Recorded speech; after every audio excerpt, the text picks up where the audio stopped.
South African Human Rights Commission has today welcomed the release of Zimbabwean journalist Hopewell Chin'ono from detention, but the Commission says it remains deeply concerned at reports of human rights violations in the neighbouring country.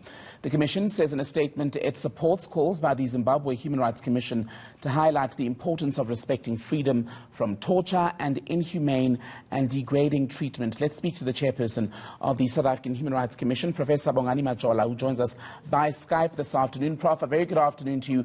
Thank you so much for speaking to us. So, as far as rights violations go, what is your biggest concern in Zimbabwe today?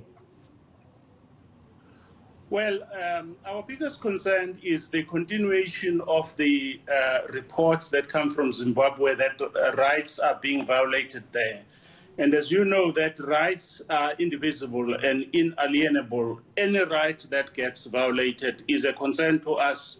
But we have been receiving reports that even the government has been actually disproportionately using COVID-19 lockdown in order to restrict freedom of assembly and also freedom of speech. We can understand freedom of assembly, but freedom of speech, we don't understand it. And there are many other rights that have been said to have been violated. But are you encouraged, forgive me, Prof, are you encouraged at all then by Hopewell Chin'ono finally being granted bail that perhaps at a judicial level some progress is being made to avoid a situation where there's this apparent clampdown on dissenting voices, even to the extent where the courts are involved? Well, we had expected that Zimbabwe, which recognizes and respects the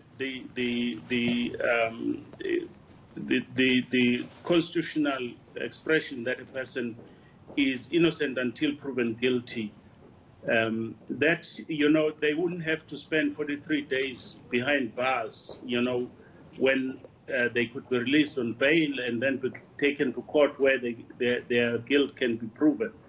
You know, so that is why we issued the statement, is that we are not really that much encouraged. We think that the Zimbabwean government, that SAHRC, that the African Union, they have to do more than they have done so far in order to ensure that rights are respected. I recall that in 2016, July, the African Union adopted a declaration in Kigali, and they said this: from 2017 to 2026, which is 10 years, would be a decade of human rights in Africa. And they would enhance, among the 10 goals that they adopted, that one of those goals was to enhance the protection of human rights in the continent.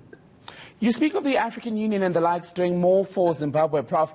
One wonders then what the more should be, given that they've had so many chances at intervention and trying to fix the problems in Zimbabwe from as far back as the Mugabe decades. Well, I'm not sure I agree with you that they have actually very seriously tried to deal with human rights issues in Zimbabwe. They have apparently just put more importance on the political theories of non-interference in the affairs of other countries, instead of saying, let us live according to this code. We all have signed up to the international human rights instruments, and we've got to live up to them. You know, they have actually stood by, and we see that in 1994, so many people died in Rwanda because of exactly the attitude of, no, we are not going to interfere in what is happening in these countries. And I wonder if any honest progress can be made in Zimbabwe, given that you've got the opposition and activists who are saying, look, the country is in a complete crisis as far as rights abuses are concerned. The economy is in shambles, healthcare is falling apart. But you've got the Zimbabwean government that says, hold on, we've got things together. Yes, there are issues, we're resolving them, but there certainly isn't a clampdown on dissent. Well, my sense is that while the situation may be dire, we haven't yet seen SAHRC coming in.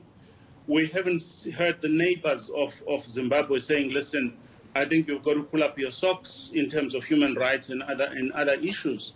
We haven't heard I haven't heard the African Union recently speaking loudly about Zimbabwe. My sense is that we can therefore not despair and say that nothing can be done or that Zimbabwe cannot turn the corner when we haven't tried everything to try and help it to get there.